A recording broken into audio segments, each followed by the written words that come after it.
While the family of Freddy Gray is holding their own investigation, attorney Billy Murphy says today's press conference was the strangest thing he has seen in 45 years of law practice. And while police have promised transparency about what happened to Freddy Gray last Sunday, Murphy says they were anything but transparent. Where was the information about what happened during the stops? Where was the statement of the driver of the police vehicle? Did the police take the Fifth Amendment instead of cooperating with the investigation? Did they change their minds subsequent to asserting the Fifth and make statements? Where are all of those statements? We don't know. Well, Murphy says he's still interested to see if any of the officers will be charged with a crime since Gray was denied medical help. He says they will continue their investigation and determine what type of legal action they're going to take. And in this case, the community wants action, too. For a third day in a row, protesters have gathered outside the Baltimore City Western Police District demanding answers about what happened to Freddy Gray. And his death has sparked outrage and anger in the community. ABC 2 News' Catherine Hawley was at tonight's demonstration and continues our live team coverage. It was a tense, bulked-up protest tonight. More than 100 people took to the streets of West Baltimore, many of them on edge, wondering how a man is dead, yet they have no information about how it happened. 1, 2, 3.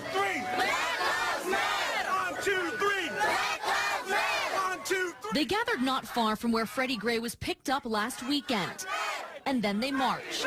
All day, we gon' fight for Freddy Gray. Signs in hand, they filled the streets, demanding answers for what they are calling murder. All day, we gon' fight for Freddy Gray. Murder first degree. That's what we're for Freddy Gray. More than 100 people made their way nearly a mile to the Western Police District. Officers stood behind yellow caution tape as the crowd chanted. The anger is clear. It's a community that feels they only have a voice when tragedy strikes. The mayor should be up here. She should be up here. This is her city. She should be up here, up on them steps, giving us answers about why Freddy got killed. That's what we need, and people getting sick and tired of that. We want them locked up and prosecuted. We want them behind bars. We want justice for Freddy Gray. And we're going to get it. Every day we will come down here every day till we get it. And under the anger is pain, especially for this man. Came out this to talk about some man. We don't give a about that. He says he's Freddy's brother. He wants to know how the 25-year-old went from being arrested to laying in shock trauma with a severe spinal injury. People marching tonight say they will continue to protest and march until they have justice. Live at Baltimore City Police Headquarters, Catherine Hawley, ABC 2 News.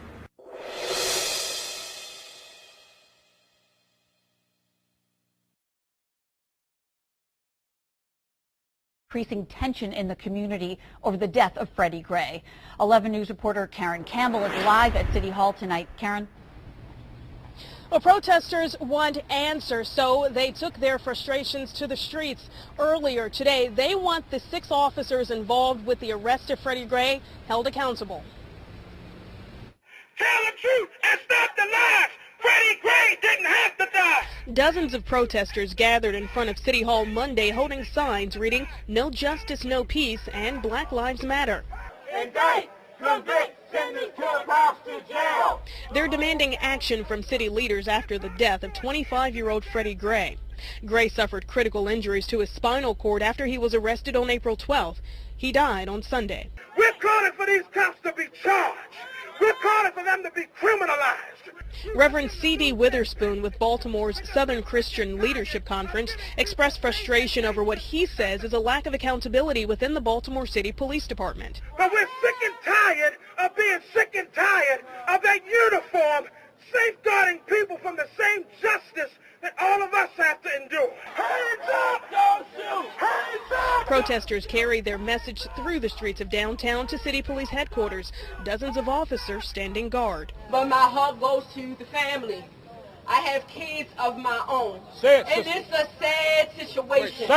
A sad situation that many say has been going on for years in Baltimore, alleged police abuse that must come to an end. We got to stop this killing first. We got to stop this killing. We got to stop giving them a reason to stop us on abusive charges and stuff. First of all, we got to come together as one.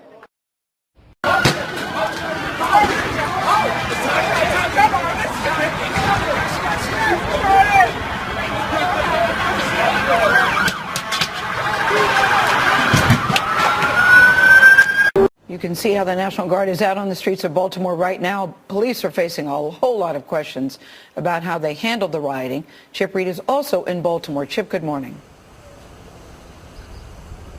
Well, good morning. The difference is literally night and day. This was a mob scene last night. There are now people commuting to work. One reason for the difference is they brought in resources from all over the state. This armored vehicle is from Carroll County, Maryland. We've counted 5 counties that have sent in resources. And over here, this line of officers, they are state troopers. The state police are now in charge.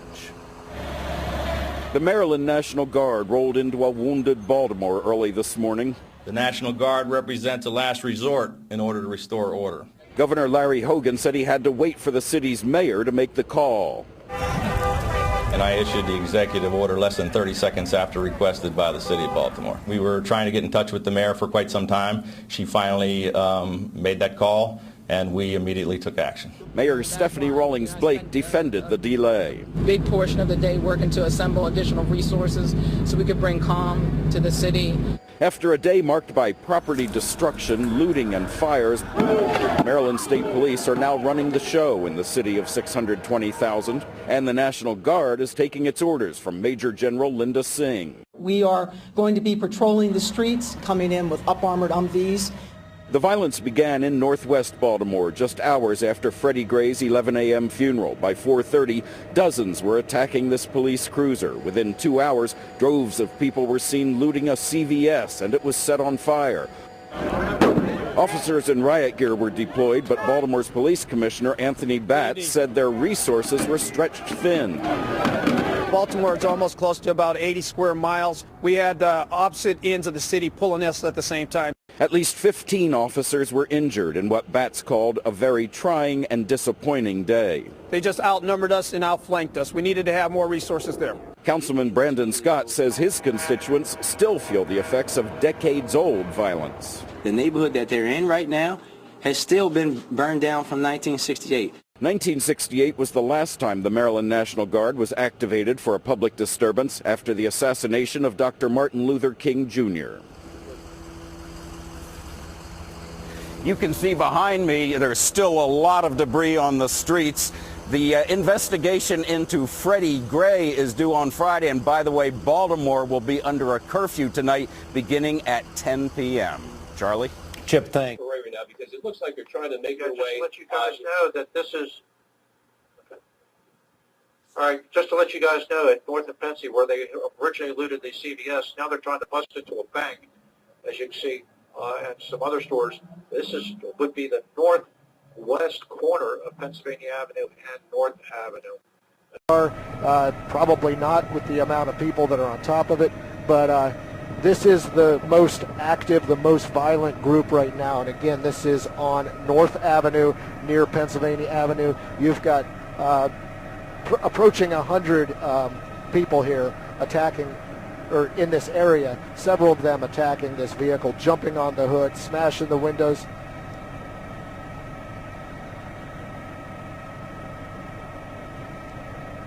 What started out as a peaceful protest with people expressing genuine concern about an incident that took place and was a peaceful incident for 6 hours or so. I would say 95% of the people involved were conducting themselves in a very peaceful manner. It was well under control. We had a lot of outside agitators come in from around the country, and we had some roving gangs and young people that were just out looking to cause problems. It's totally separate, I think, from some of the people who were peacefully demonstrating the other day. It's unfortunate. I had a long discussion with the president about this evening. He supports our actions 100%. We talked about the fact that we've got to find, everybody believes we need to get to the answers and resolve this situation, the concern everybody has about what exactly happened in the Freddy Gray incident. That's one whole situation. This is an entirely different situation. This is lawless gangs of thugs roaming the streets, causing damage to property and injuring innocent people, and we're not going to tolerate that. Can you tell us what the president had to say in the conversation? He thanked me for the action, said he thought we were doing the right thing. He said, I assume that you and your team will be exercising due restraint. I assured him that we were. The last thing we want to do is escalate the violence, but I also assured him that we weren't going to stand by and allow our city of Baltimore to be taken over by thugs. And he said that the Justice Department was going to be, the new Attorney General would be coming into Baltimore, that we were all going to sit down and work together to try to see if we can't bring calm to the community and find answers in the case of Freddy Gray, but that was a separate situation, that he felt we absolutely needed to get control of our streets, and he endorsed the action that we're. Thank you, Mr. President. As you know, the National Guard is now on the streets of Baltimore, the latest aftermath in a series of what have been high-profile confrontations between black men and police officers. And there seems to be growing frustration among African-American leaders that not enough is being done quickly enough. Mark Morial of the Urban League said the U.S. is in a state of emergency of tremendous proportions. The president of the NAACP Legal Defense Fund says we are in the throes of a national crisis. Are we in the throes of a national crisis? What are you prepared to do about it, both in terms of Baltimore and the larger picture? And what do you say to critics who say that since the death of Trayvon Martin, you have not been aggressive enough in your response? We can't just leave this to the police. The National Guard represents a last resort in order to restore order. Look, people have the right to protest and express their frustration, but Baltimore City families deserve peace and safety in their communities, and these acts of violence and destruction of property cannot and will not be tolerated.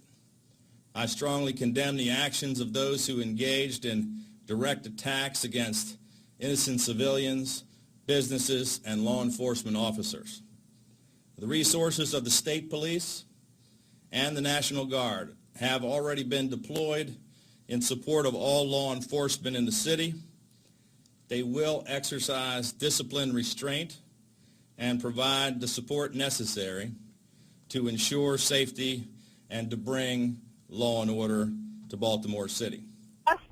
The members of clergy, what they thought about the state of emergency that the governor had declared, and they said there's been a state of emergency way before tonight in Baltimore City, an emergency of poverty, a lack of jobs, disenfranchisement from the political process. It's a long time coming. This perspective, keep the focus on justice for Freddy Gray and getting answers. And tonight, as I talked to Reverend Carter earlier, he said, look, we got to take it back to the streets. We can't just do it through press conferences on a microphone. We got to go back to the streets, and that's what we're going to do tonight. And you can see they're doing it right now.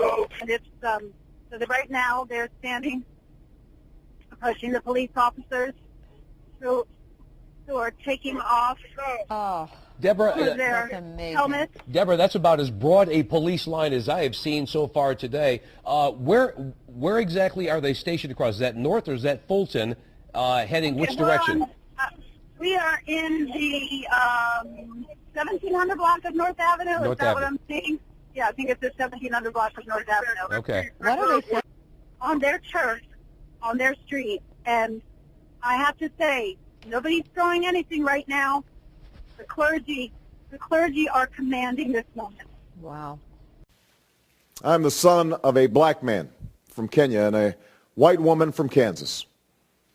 I've gone to some of the best schools in America, and I've lived in one of the world's poorest nations. I am married to a black American who carries within her the blood of slaves and slave owners, an inheritance we pass on to our two precious daughters. I have already condemned, in unequivocal terms, the statements of Reverend Wright that have caused such controversy and in some cases pain.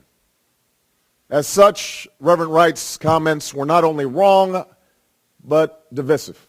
Divisive at a time when we need unity, racially charged at a time when we need to come together to solve a set of monumental problems: 2 wars, a terrorist threat, a falling economy, a chronic healthcare crisis, and potentially devastating climate change. Problems that are neither black or white or Latino or Asian, but rather problems that confront us all.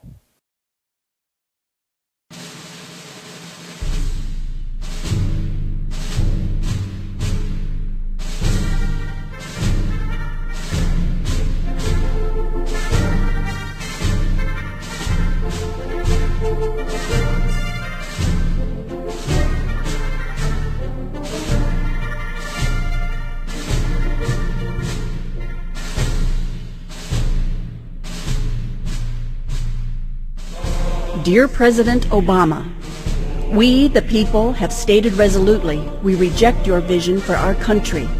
You claim you have not heard us. We, the people, have assembled across America resisting your efforts to subvert our Constitution and undermine our liberty. You claim you have not seen us. Since you have not acknowledged our message, let us here present it once more. For if, as President Wilson said, a leader's ear must ring with the voices of the people, the time has come. Our greatest treasure is freedom, the absence of restraints on our ability to think and to act. The corollary of freedom is individual responsibility. We believe in the power of the individual. A few years ago, President Bush said, "History moves toward freedom because the desire for freedom is written in every human heart." Let us add that we will preserve it only as long as devotion to freedom is expressed in the heart of our actions. When President Lincoln dedicated Gettysburg National Cemetery, he declared, "It is for us, the living, to be dedicated here to the unfinished work which they who fought here have thus so nobly advanced." That unfinished cause for which our soldiers willingly go to battle and for which so many have given their lives is a free United States of America. It has been nearly 150 years, and the work President Lincoln spoke of is not finished. In fact, that work will never be finished. Freedom is the capacity for self-determination. It is not an entity, but a condition, and conditions change. Freedom can expand, yet so can it contract. You promised change when you took office, Mr. President, but subjugation is not change we wanted or will accept. You have expanded government, violated our Constitution, confounded laws, seized private industry, destroyed jobs, perverted our economy, curtailed free speech, corrupted our currency, weakened our national security, and endangered our sovereignty. By compromising our nation's cultural, legal, and economic institutions, you are ensuring that our children will never achieve the same quality of life as we enjoy today. Through generational theft, you are robbing the unborn of opportunity. This is not acceptable, not in America. We did not become a strong nation through hope, but rather through self-reliance. No one better understands the relationship between individual achievement, dignity, and strength than our armed forces. Through every war, our soldiers have held this nation's destiny in their hands. They have not failed us. They cherish freedom enough that they are willing to die for it. Our duty to them and to ourselves is to treasure freedom enough to live up to it. We accept the challenge, Mr. President. That is why we are assembling across the land to deliver our message to you as often and in every way we can. Dismiss us at your political peril. Our great nation is a republic. We will not accept tyranny under any guise. Your policy to redistribute the fruits of our labor is statism and will not be tolerated. By our honor, Mr. President, we vow forever to resist coercive government in America. Patriots will not stand silent as you attempt to dismantle the greatest nation on earth. We, the people, will defend our liberty. We will protect our beloved country, and America's exceptionalism will prevail. God bless the United States of America. Sincerely, we the people.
Don't, hey, you gotta be careful with that, man.